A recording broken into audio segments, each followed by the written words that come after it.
Banyak orang mencari hikmat ya. Hikmat adalah sesuatu yang sangat baik. Kalau kita ingin mencapai sesuatu, kita perlu hikmat.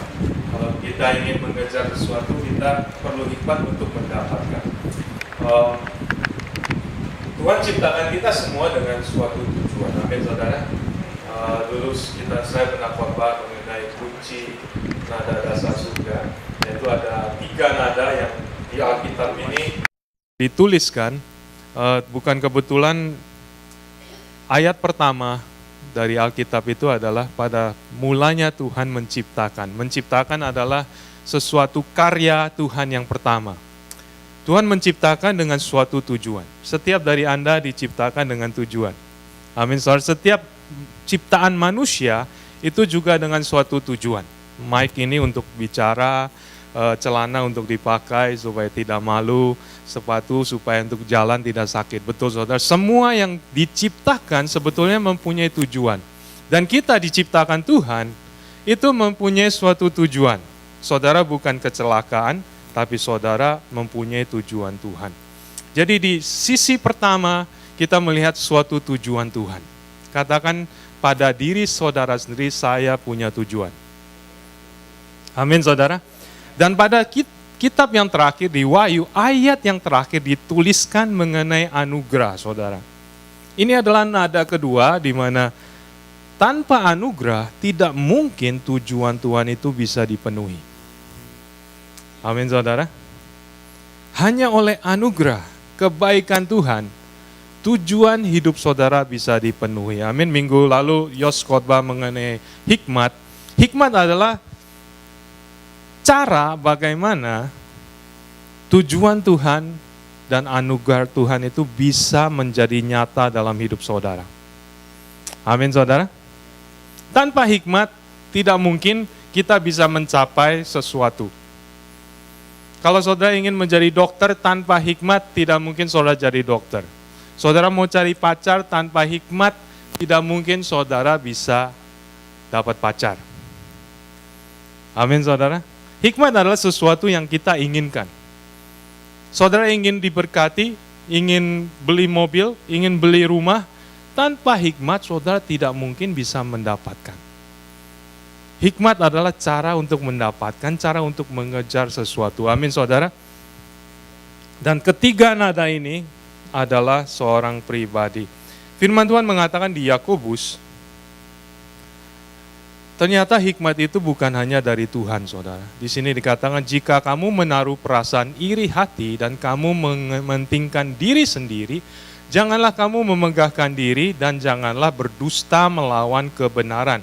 Itu bukanlah hikmat yang datang dari atas. Jadi ada hikmat yang datang dari atas, tetapi dari dunia, dari nafsu manusia dan dari setan-setan. Setan-setan juga punya hikmat, saudara. Segala sesuatu punya hikmat. Setan untuk mencapai sesuatu, untuk menghancurkan hidup orang Kristen, dia punya hikmat juga, saudara. Kepandaian, kepintaran.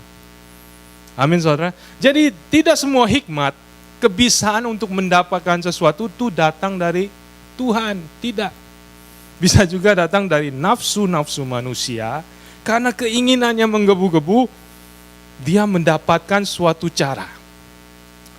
Saya melihat pemilihan presiden di Indonesia, siapa yang mengikuti? Banyak orang yang menggunakan hikmat ya, akal-akalan.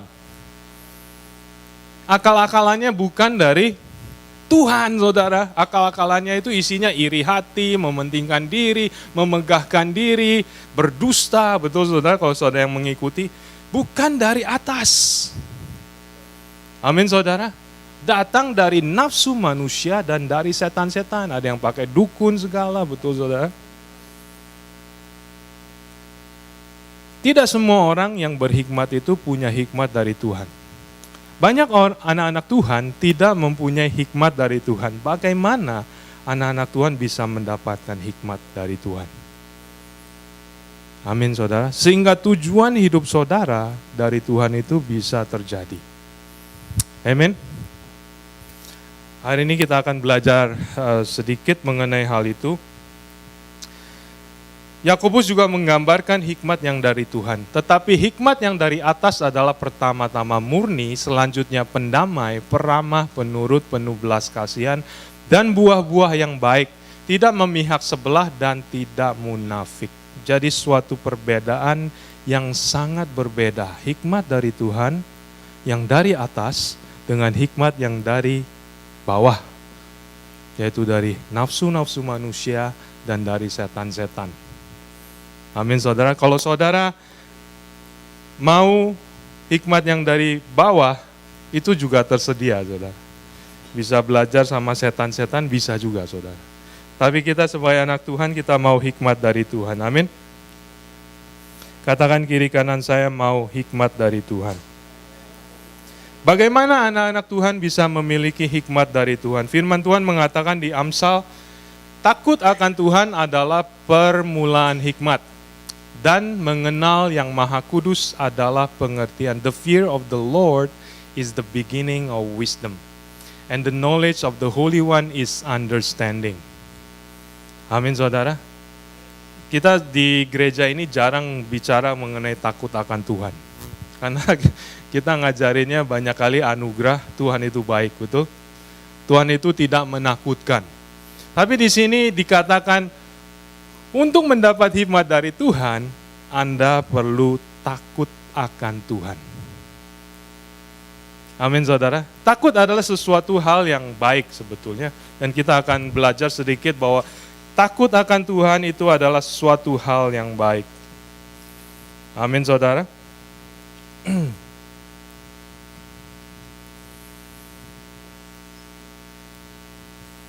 Semuanya dimulai dengan tujuan Tuhan, saudara. Saya akan loncat-loncat, saudara, untuk menyingkat waktu.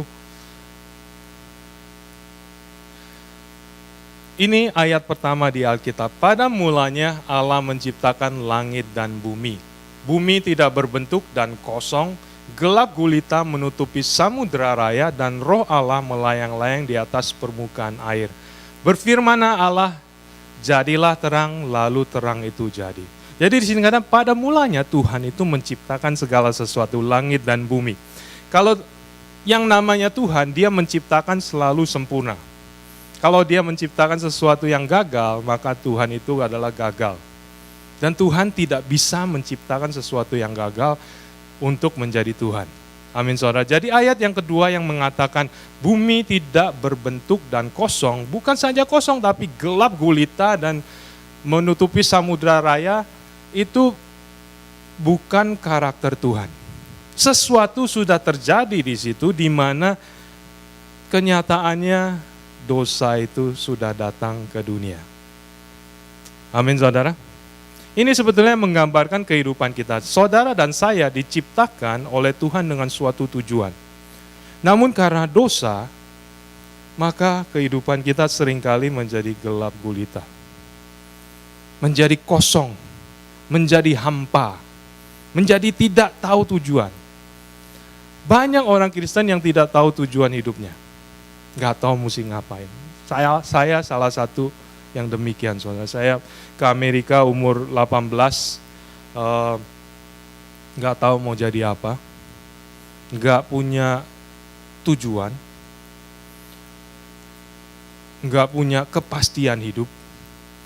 Saya orangnya minder, saudara. Nggak tahu turunan siapa, mungkin dari mama saya atau nggak tahu, saya kurang tahu. Tapi saya minder, saudara. Jadi kalau ketemu cewek keringetan, minder. Ya itu ajaib, mujizat. Saya bertumbuh sebagai orang yang tidak percaya diri, saya tidak bisa menerima diri saya sendiri. Gelap gulita, kosong dan hampa, saudara. Itu menggambarkan banyak dari kita semua. Bukan hanya itu saja, saya juga orangnya brengsek, cuman mama nggak tahu aja.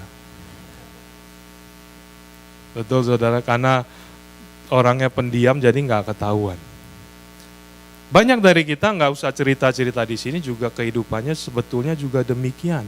Kalau mau jujur, nggak tahu mau ngapain, hidup itu rasanya nggak suka sebetulnya. Kenapa saya diciptakan demikian? Kok beda sama orang? Kenapa keluarga saya tidak lebih kaya? Kenapa dia lebih sukses?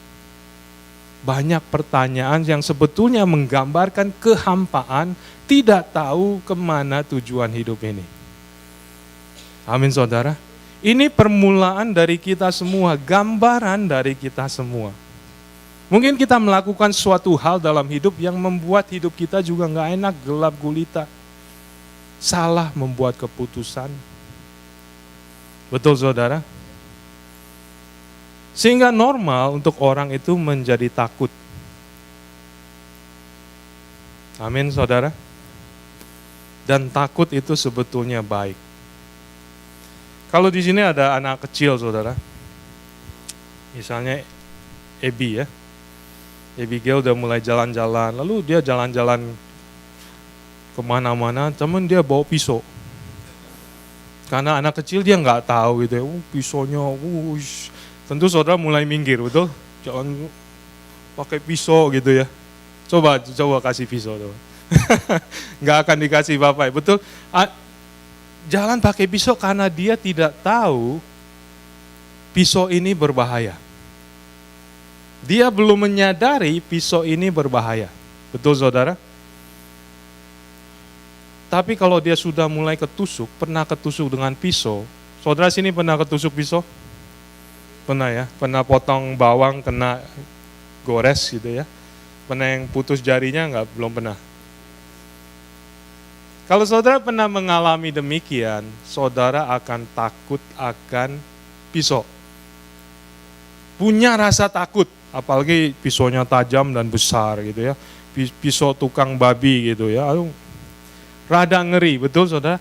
Dan takut itu sebetulnya sehat. Takut itu membuat saudara berhati-hati akan pisau. Betul saudara? Karena memang pisau itu digunakan untuk potong. Demikian juga dengan takut akan Tuhan. Banyak orang tidak punya rasa takut akan Tuhan. Karena mereka tidak tahu Tuhan itu punya karakter yang menurut manusia itu kejam. Karena dia Tuhan yang adil. Dia berani hukum sampai daging saudara copot.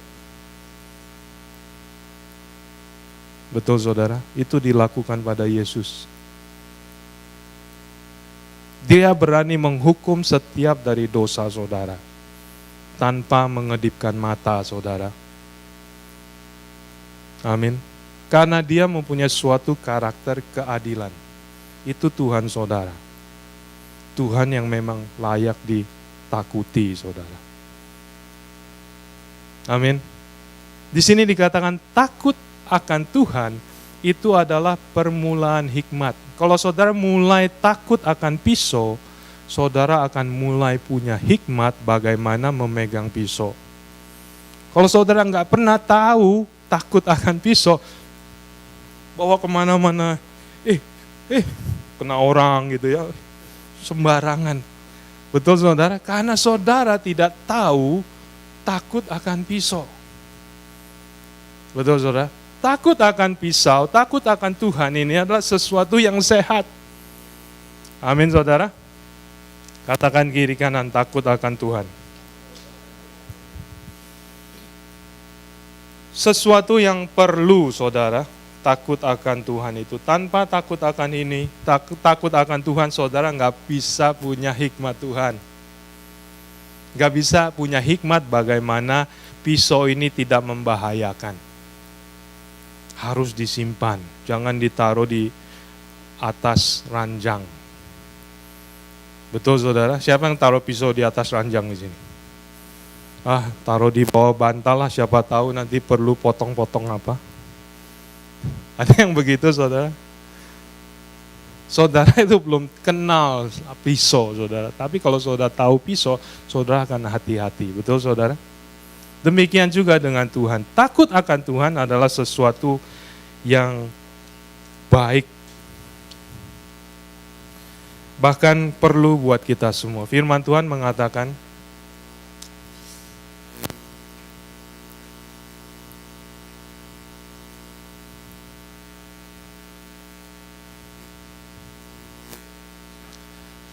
Sebab waktu anak-anak itu belum dilahirkan dan belum melakukan yang baik atau yang jahat, supaya rencana Allah tentang pemilihannya diteguhkan, bukan berdasarkan perbuatan, tetapi berdasarkan panggilannya, dikatakan kepada Ribka. Tuhan berkata kepada Ribka, anak yang tua akan menjadi hamba anak yang muda.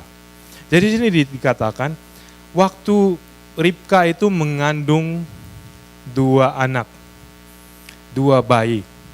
Waktu belum kelihatan mana yang baik, mana yang enggak baik. Tuhan itu sudah memutuskan yang tua akan menjadi hamba yang muda. Tanpa tahu siapa itu yang lahir duluan, saudara. Betul, saudara? Lalu firman Tuhan mengatakan, seperti ada tertulis, aku mengasihi Yakub, yaitu anak kedua, tetapi membenci Esau, anak yang pertama.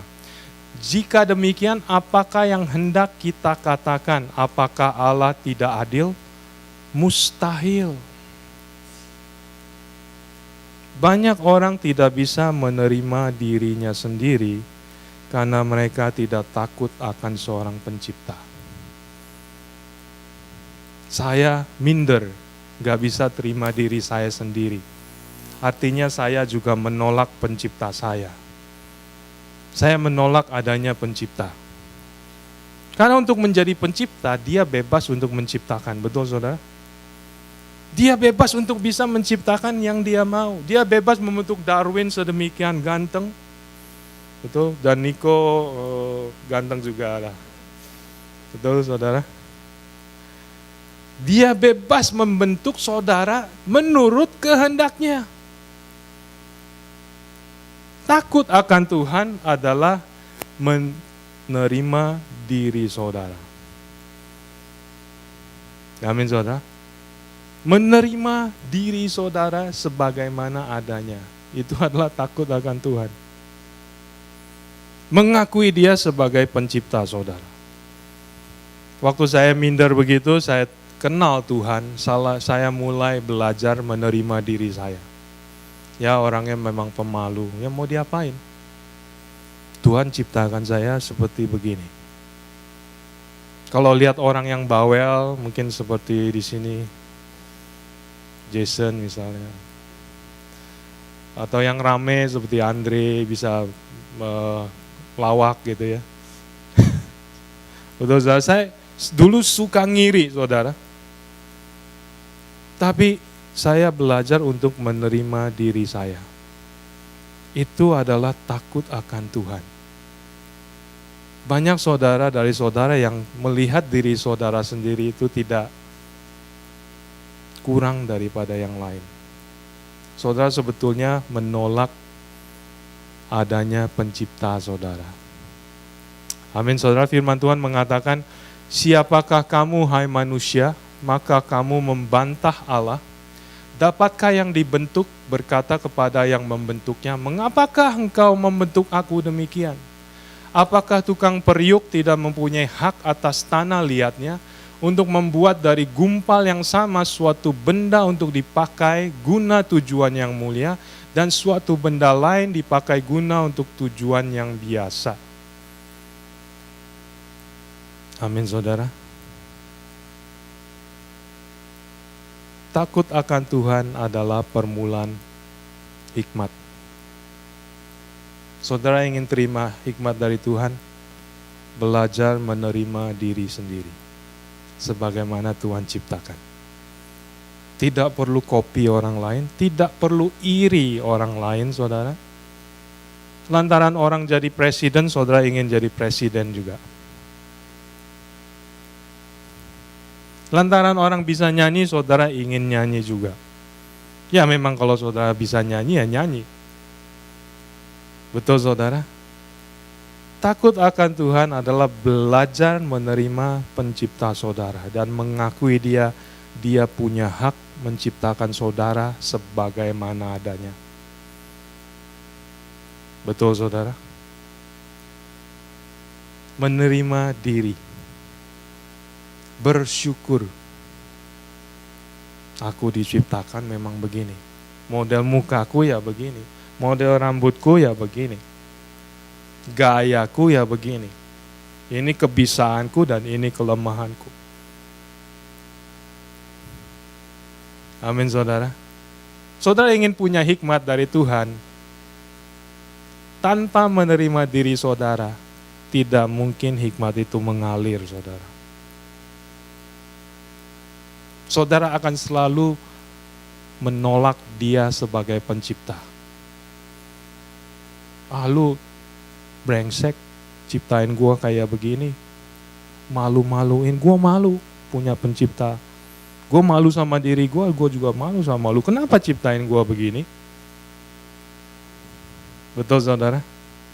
Takut akan Tuhan adalah berlutut dan mengakui Tuhan, aku ciptaanmu. Engkau menciptakan aku. Aku berserah akan tujuan hidup yang kau berikan. Amin saudara. Ini adalah permulaan akan hikmat. Dan saudara mulai bisa tahu bagaimana memakai hidup ini saudara. Sama seperti saudara sudah tahu pisau itu bisa memotong, saudara mulai tahu, oh pisau itu cara pakainya harus begini. Oh hidup saya ternyata tujuannya demikian. Oh hidup saya bisa dipakai untuk ini, nggak bisa untuk ini tapi untuk ini. Betul saudara? Takut akan Tuhan adalah permulaan hikmat. Amin saudara. Saya akan tutup dengan ayat ini.